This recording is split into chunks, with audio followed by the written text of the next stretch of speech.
mean, the source material is very clear that this practice, it wasn't unique to Israel when they fell into apostasy. It was sadly widespread in the ancient Near East. It was. We have to start with the external pressures and the pervasive worldview of the time. This practice was inextricably linked to the worship of specific Canaanite and surrounding deities. And who are we talking about primarily? Primarily Molech, or sometimes you'll see it written Moloch and Baal. Hmm. These were fertility gods, often tied to, seasonal cycles, agricultural success, military strength.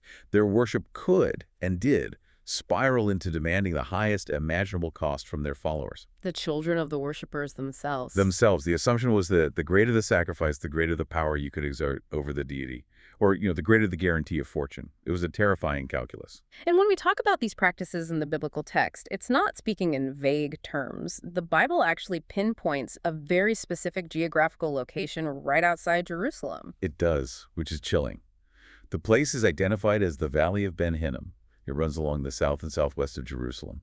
And this valley, which later became a metaphor for divine judgment Gehenna, it housed this specific site named Topheth. Topheth. What does that name mean? It possibly refers to a fireplace or a sacrificial platform. The texts are just explicit. This is where the fires burned. This is where sons and daughters were literally offered up, or as the text says, made to pass through the fire. So when we read passages like 2 Kings 23 or Jeremiah 7, which mention Topheth, we are looking at a real place, a geographical reality, not just a theological accusation. Precisely. Yeah. And that gives the condemnation this immense weight. It also clarifies that this was not some hidden solitary act of deviance. The rites at Topheth were often public, communal, sometimes even state-sanctioned ceremonies. The historical record confirms this was an institutionalized horror that Israel tragically adopted. We have to spend some time clarifying the language here, because for a modern reader, hearing made to pass through the fire, it could sound ambiguous. Could this have been some kind of ritualistic dedication, where the child was purified but not actually killed? That is a crucial clarification, and we have to be absolutely direct about it. While some later rabbinic traditions, maybe seeking to soften the horror of their ancestors' sin, suggested it might have been a purification or initiation rite. Right. The biblical text itself, especially in context of the prophetic condemnation, it just leaves no room for that softer interpretation. The language used by the prophets and the historians is concrete and catastrophic. What are the specific word choices that really force us to read this literally? Well, the Hebrew word seraph is used, which means to burn completely. And it's used alongside that other phrase, avar be'esh, to pass through the fire. But it's really the broader context that settles the matter. Okay. When the chronicler or the psalmist describes these events, they use horrifying terms. Psalm 106 states it explicitly. They sacrificed their sons and their daughters to demons. They shed innocent blood, the blood of their sons and daughters. Shed innocent blood. That's not ambiguous. Not at all. And Ezekiel, speaking of the same practice, he asks this rhetorical question. Is it a small matter that you have slaughtered my children and devoted them to the fire? The constant reference to shed innocent blood and slaughter confirms these were acts of literal sacrifice and killing. They resulted in death. Given the sheer barbarity, this forces us to ask that really disturbing core question. What was the logic, the human, psychological, and religious logic behind this ultimate offering? Why did people do this? It was, at its heart, the logic of absolute desperation. It represents a profound form of religious calculus that was driven by what they perceive as existential threats. Life or death situations. Exactly. These rites were often bound up with intense life-altering needs. Maybe a woman was sterile and she was seeking a guarantee of fertility, so she makes a terrible vow to the deity. More commonly, though, it happened during an ultimate crisis, a prolonged famine, an epidemic, or, most tragically, wartime desperation. When a city was under siege. So they truly believed that if they offered the most precious, irreplaceable thing, the future of their own family, they could purchase an outcome. Precisely. And this exposes a foundational misbelief that the costliest offering was necessary to manipulate fate, to sway a god's favor, or to unlock some divine aid that they felt they couldn't get through just prayer or simple petition. It's a system that treats the deity as an insatiable power, a kind of cosmic vending machine. That's a good way to put it. It requires an ultimate grotesque payment to be appeased or controlled. It is a transactional religion, and that is entirely opposed to the covenant relationship God established. Which brings us to Israel's law. This practice stood in direct catastrophic opposition to it. We're talking about a society that was surrounded by these practices, yet their own foundational code confronted it repeatedly and directly. Yes, the prohibition is among the clearest, most severe, and most explicit in the entire Torah. That alone underscores its necessity and its gravity. The command is articulated so simply in Leviticus 18, do not give any of your children to be sacrificed to Molech. This wasn't a footnote. It was a foundational statement defining the boundary between covenant faithfulness and pagan corruption. And the consequences for violating it were devastating, not just for the person who did it, but for the whole community. Why did the law require the community to enforce this? Why not just leave it to God's private judgment? Because the law demanded communal responsibility. This sin was considered a pollution that endangered the entire nation's holiness. Leviticus 20 is extremely harsh on this. It lays out severe penalties, and it insists that the community must not close their eyes. So they have to actively intervene. They must, or risk judgment themselves. If the people fail to carry out justice, God promised that he himself would set his face against the guilty person and their entire family. Wow. That is a staggering implication. It means silence in the face of this violence was itself a form of complicity. Absolutely.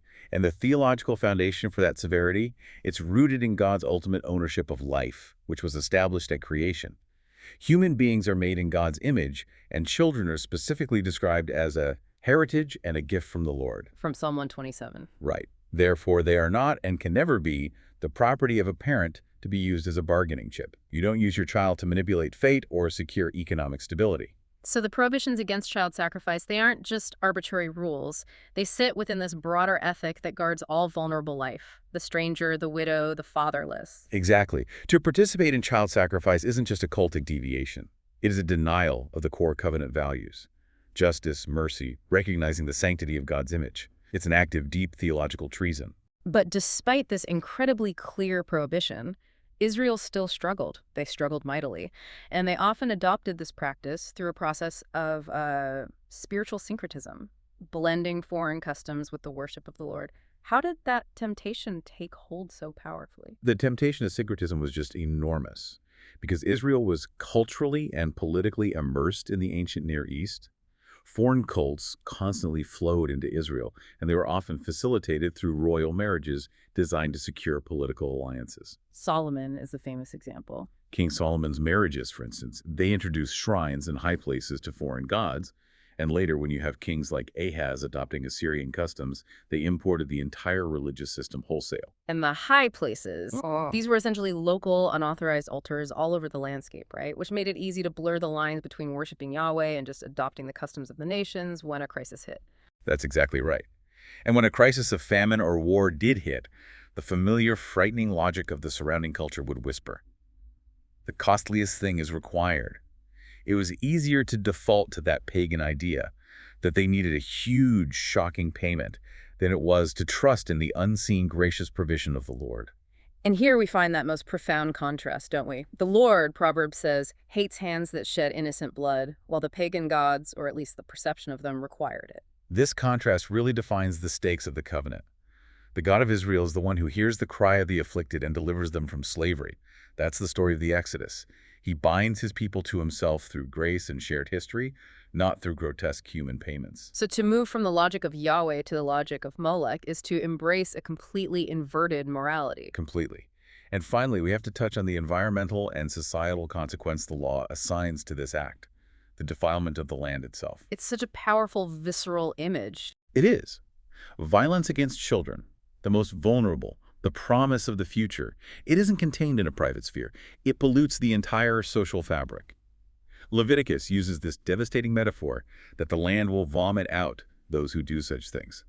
The land cannot sustain a community that devours its own future.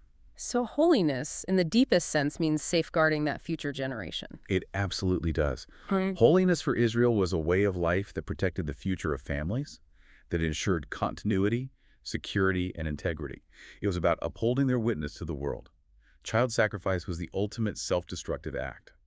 It denied the Lord's character, it destroyed the future, and it defaced the image of God all at the same time. Okay, so moving from the law's prohibitions to the actual historical testimony, we see this spiritual failure played out again and again in the narrative. And Jeremiah, he stands as the primary witness and judge here, delivering that powerful courtroom speech right at the entrance to the Jerusalem temple. Jeremiah's temple sermon in chapter 7. It's a moment of high drama. And you can feel the desperation on the prophet's part. The people had become spiritually complacent. How so? They were relying on religious slogans, chanting, "The temple of the Lord, the temple of the Lord," as if it were a kind of magical shield against judgment, while their daily lives just contradicted every element of the covenant. They thought proximity to the building guaranteed safety, regardless of their actions. Exactly. Yep. So Jeremiah uses this opportunity to lay out the charges, and chief among them is the horrific practice at Kopheth. This courtroom speech wasn't for spectacle. It was designed for shock, for radical repentance. And the sentence. God's pronouncement of judgment, that the Valley of Ben Hinnom would be renamed the Valley of Slaughter, that was meant to end a horror that had tragically become normalized in national life. It was a sentence of silence and death pronounced upon the very place where innocent lives had been so violently silenced. And the historical record is clear that this failure was institutional. We need to detail the really grievous accounts of Israel's own kings adopting this practice. I mean, that signals a total collapse of their covenant identity. This is maybe the most painful part of the narrative. The kings, who were meant to be shepherds upholding the law, they instead embraced the abominations. The narrative of King Ahaz is a case study in this kind of syncretism and political panic. What happened with him? Under military pressure, he sought aid from Assyria, and he adopted their cultic practices. 2 Kings 16 records that he walked in the ways of the kings of Israel and even sacrificed his son in the fire. This wasn't an isolated accident. It was a deliberate, covenant-breaking decision to copy the horrific customs of the nations they were warned against. And the depths of this institutionalized sin, it really climaxed under Manasseh, didn't it? Manasseh's reign, which lasted 55 years, is described as the absolute darkest period of apostasy. He rebuilt the high places his own father Hezekiah had destroyed. He promoted sorcery, and 2 Kings 21 confirms he sacrificed his own son in the fire. But the indictment doesn't even end there. Yeah. Verse 16 adds that he filled Jerusalem with innocent blood from one end to the other.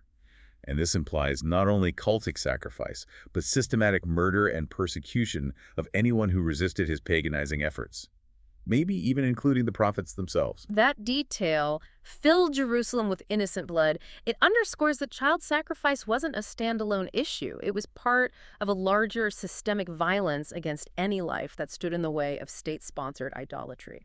It connects directly back to that communal responsibility we talked about. Manasseh's actions poisoned the public square. They institutionalized the very violence God had forbidden.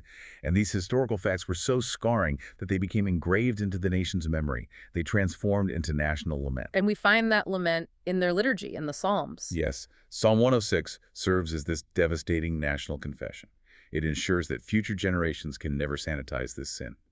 It moves from the historical description of the act, sacrificing sons and daughters to demons, to the theological consequence, and the land was desecrated by their blood. It's an acknowledgement that these atrocities weren't just individual failures, they were collective, land-defiling betrayals. They were. To give us some external context, the Bible also illustrates this exact logic of desperation when it recounts the actions of neighboring kingdoms.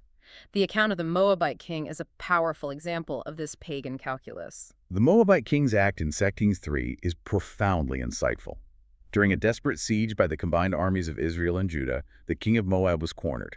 In a final desperate attempt to turn the tide, he took his firstborn son, the heir, the crown prince, and offered him as a sacrifice on the city wall. And the immediate effect is described as great wrath against Israel, causing the armies to withdraw, which suggests that, in the terms of the Moabite king's worldview, the sacrifice actually worked. It certainly illustrates the power of that ancient desperation.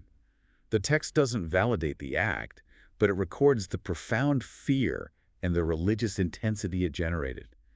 It shows that in the pagan worldview, such an ultimate act of devotion was considered the highest leverage point.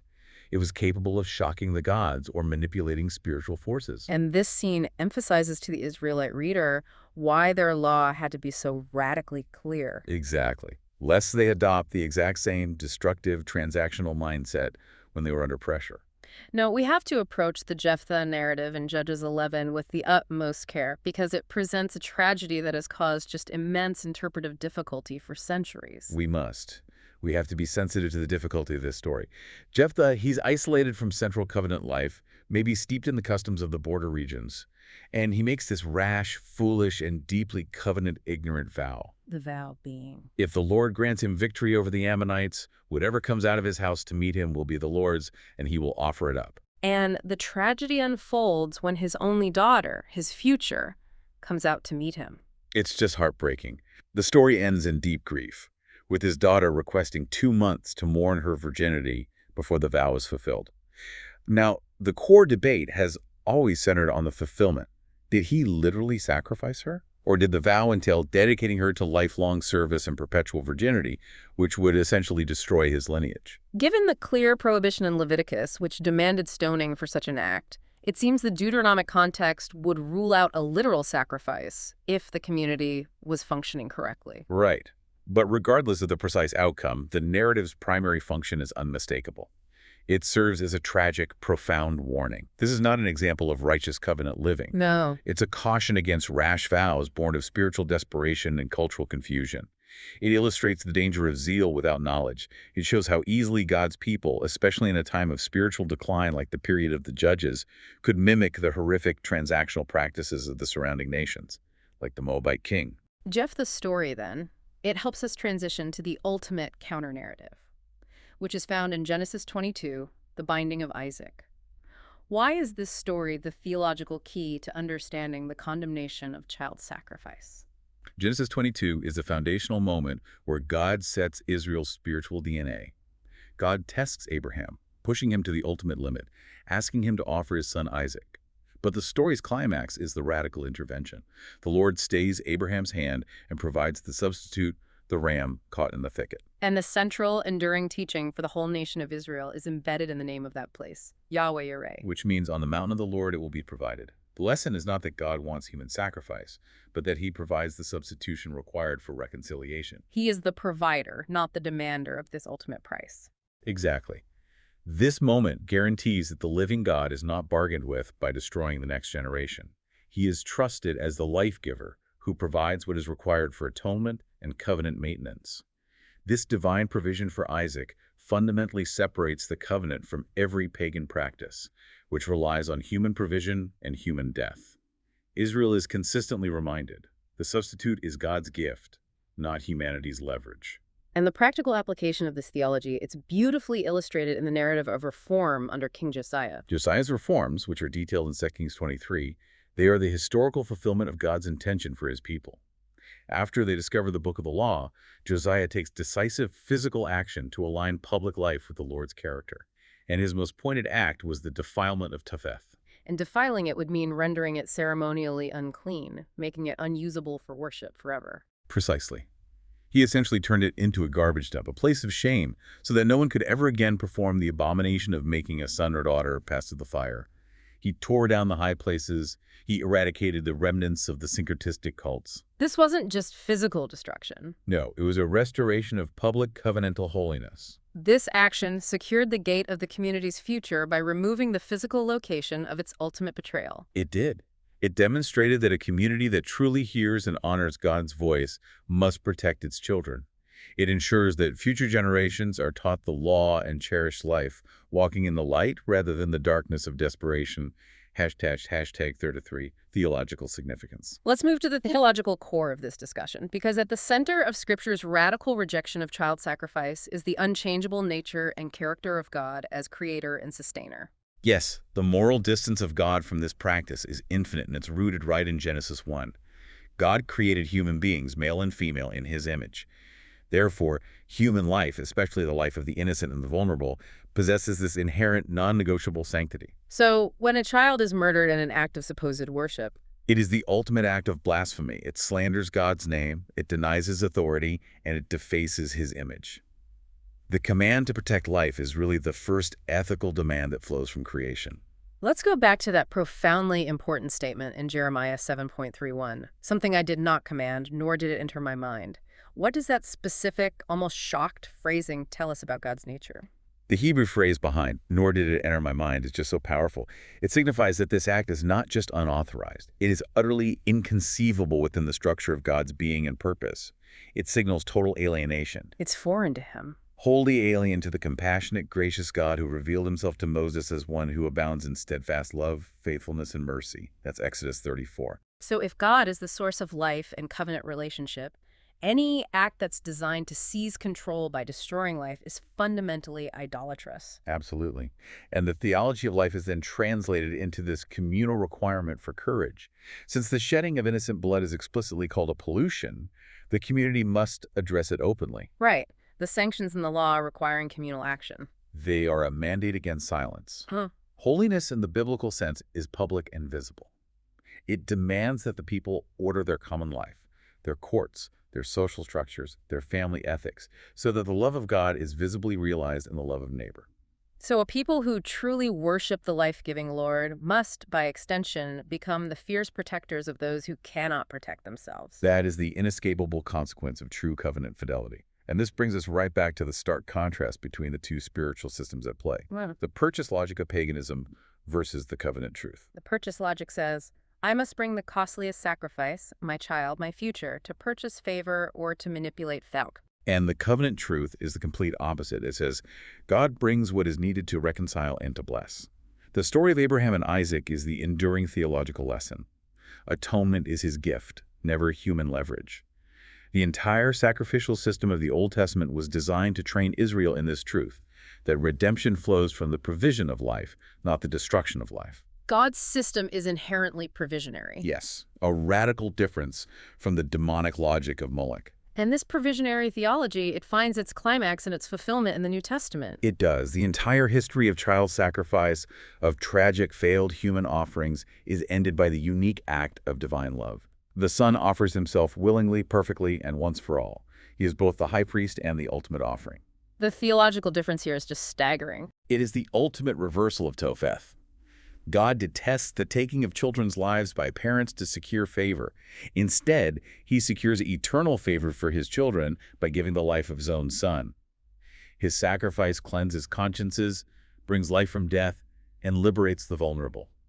It stands in perfect opposition to the pagan sacrifices that merely compounded violence and destruction. And we see that the prophetic voices, they consistently weave the condemnation of Topheth directly into the demand for practical justice in everyday life. They seem to be inseparable. Absolutely inseparable. The moral compass of Israel was never meant to be narrowly cultic or religious. The very same prophets who denounced the horror in the valley of Ben Hinnom also demanded honest scales in the market, the active defense of widows, and the compassionate rescue of strangers. So if a community is outwardly religious, but inwardly it's preying on the small, the religion is corrupted at the root. Precisely. If worship protects the small and the vulnerable, the Lord is truly honored.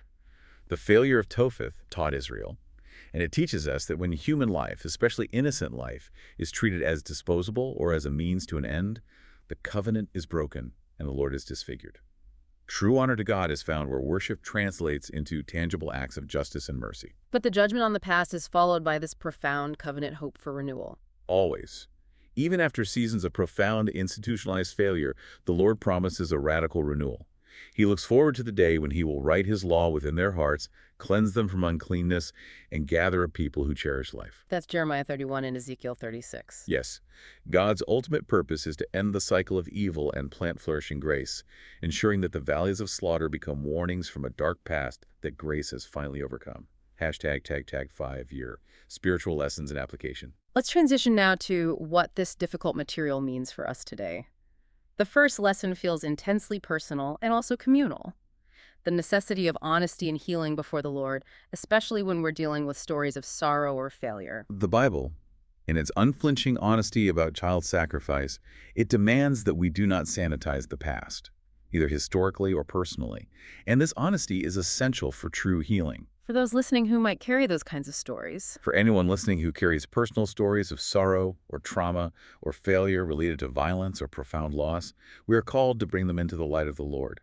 He is the one who promises to be near to the brokenhearted. And the power of that honesty is that it moves us beyond a fear of judgment and into the certainty of forgiveness. That is the hope. He receives our most painful laments, and you are fair. He forgives confessed sin. He steadies those who fear that the darkness of regret might be stronger than his steadfast mercy. And this honesty is also communal. Faith communities have to acknowledge where they failed to protect the vulnerable, where they've been silent, or where their own structures have been compromised. And then walk in new obedience. Yes.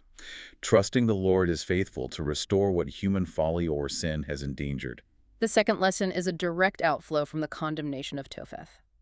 Protecting the innocent is visible worship. It's not some optional spiritual add-on. This duty is central to the identity of God's people in the world.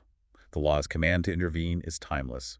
We are called to guard children, to speak up when danger threatens, and to ensure that our homes, our churches, and our communities are places of absolute safety. And what does that look like? It means cultivating gentleness and patience and speaking the truth in love, especially when it involves defending the vulnerable. But the call to care, it extends beyond just prevention, doesn't it? It has to extend to those who are already scarred by violence or deep loss. Absolutely. This is the restorative aspect of justice. Those whose lives have been scarred by violence or who are carrying the trauma of loss, they require a persistent, steady presence, not quick fixes. The Lord is described as the one who sets the lonely in families, and his people are called to embody that promise. How do we do that?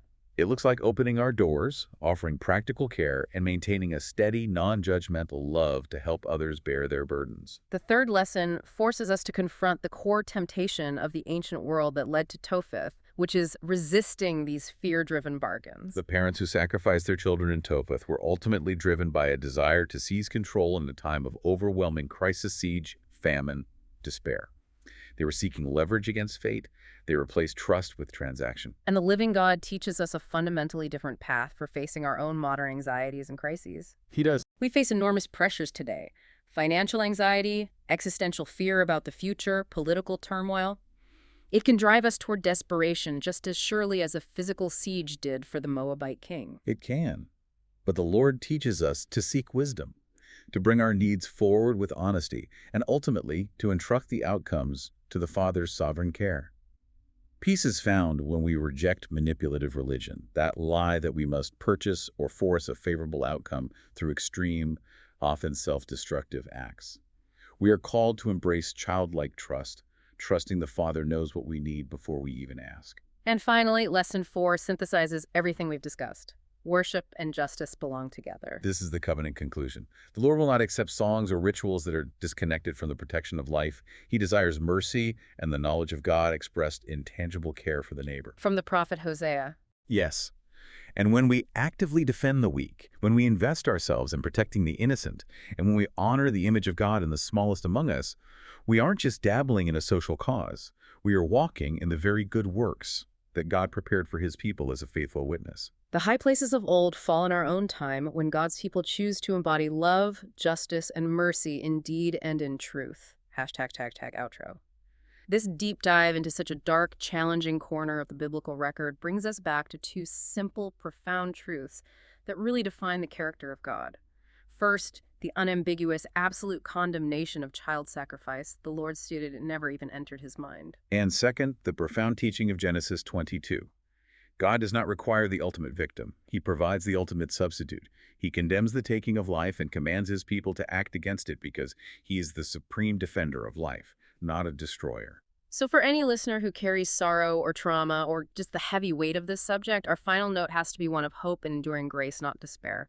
The God who says, "I did not command the horror of Topheth," is also the God who heals. He is the shepherd who carries the lambs tenderly in his arms, and who calls his people to walk with the wounded and to shield the small. He is near to the contrite heart, quick to forgive, and faithful to cleanse us from all uncleanness. Let's close where we began, returning to the words of Jeremiah, summarizing the judgment that established God's moral clarity forever. Jeremiah 7, verses 31 and 32 read, "They have built the high places of Topheth in the valley of Ben Hinnom to burn their sons and daughters in the fire, something I did not command, nor did it enter my mind. So beware, the days are coming, declares the Lord, when people will no longer call it Topheth or the valley of Ben Hinnom, but the valley of slaughter, for they will bury the dead in Topheth until there is no more room."